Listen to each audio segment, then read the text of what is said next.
Jack Ma అసలు పేరు మాయున్. ఆయన 1964 సెప్టెంబర్ 10న చైనాలోని హాంగ్జౌలో జన్మించారు. జాక్మా హాంగ్జౌలోని ఒక సాధారణ కుటుంబంలో జన్మించారు.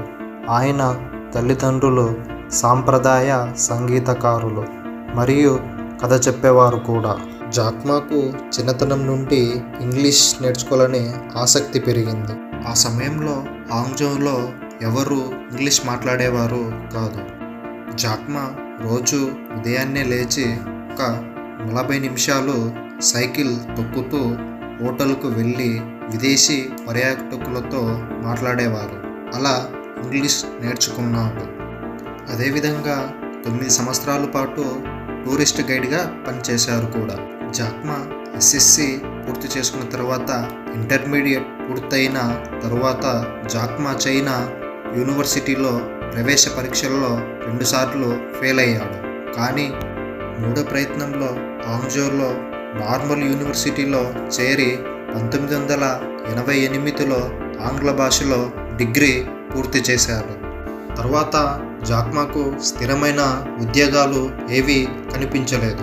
చాలా సంస్థలకు ఉద్యోగాల కోసం దరఖాస్తు చేశాడు. అందులో ఒకటైన KFCలో పనిచేయాలనుకున్నాడు. కానీ అతన్ని తిరస్కరించారు. ఆ తర్వాత జాక్మా స్థానిక విశ్వవిద్యాలయంలో ఇంగ్లీష్ టీచర్గా కూడా పనిచేశాడు.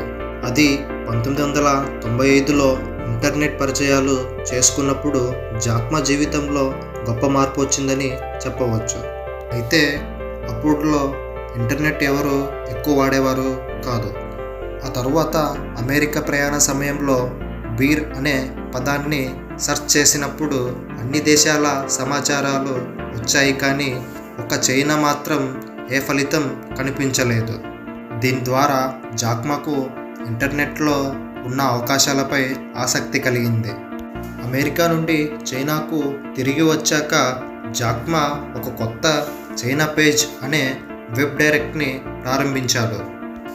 కానీ ఈ ప్రయత్నంలో విఫలమైన ఇది భవిష్యత్తులో వ్యాపారులకు పునాదిగా నిలిచిందని చెప్పవచ్చు.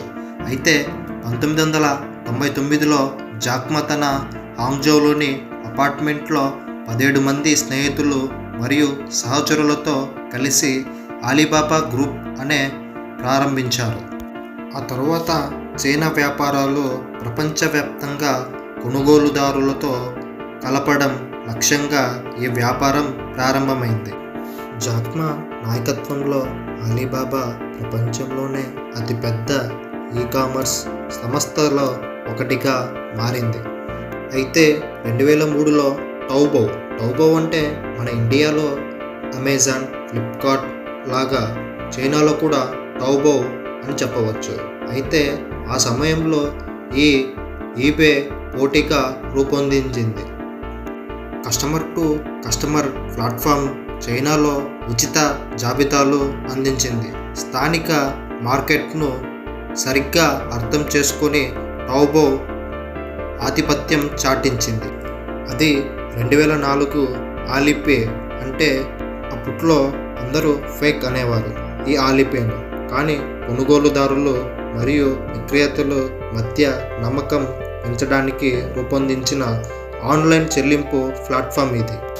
అలీబాబా ప్రపంచవ్యాప్తంగా సేవలను విస్తరించి ఈకామర్స్, క్లౌడ్ కంప్యూటింగ్, లాజిస్టిక్స్, వినోదాలు వంటి రంగాలలో ముందంజలో ఉన్నాయి. అది 2014లో అలీబాబా న్యూయార్క్ స్టాక్ ఎక్స్చేంజ్లో చేసిన IPO చరిత్రలో అతిపెద్ద IPO నిలిచింది. దాంతో $25 బిలియన్ సేకరించారు. అదేవిధంగా 2014లో జాక్మా తన సేవా కార్యక్రమాల కోసం జాక్మా ఫౌండేషన్ స్థాపించారు. ఇది విద్య, పర్యావరణం, ప్రజల ఆరోగ్యం వంటి రంగాలపై ఈ ఫౌండేషన్ దృష్టి పెట్టింది. COVID-19 సమయంలో ఫౌండేషన్ అనేక దేశాలకు వైద్య సామాగ్రి అందించింది. ఈ ఫౌండేషన్ ఆ తరువాత 2019 సెప్టెంబర్లో ఆయన అలీబాబా చైర్మన్ పదవి నుండి తనకు తానే తప్పుకున్నాడు. తన కుమారుడైన డానియల్కి బాధ్యతలను అప్పగించారు.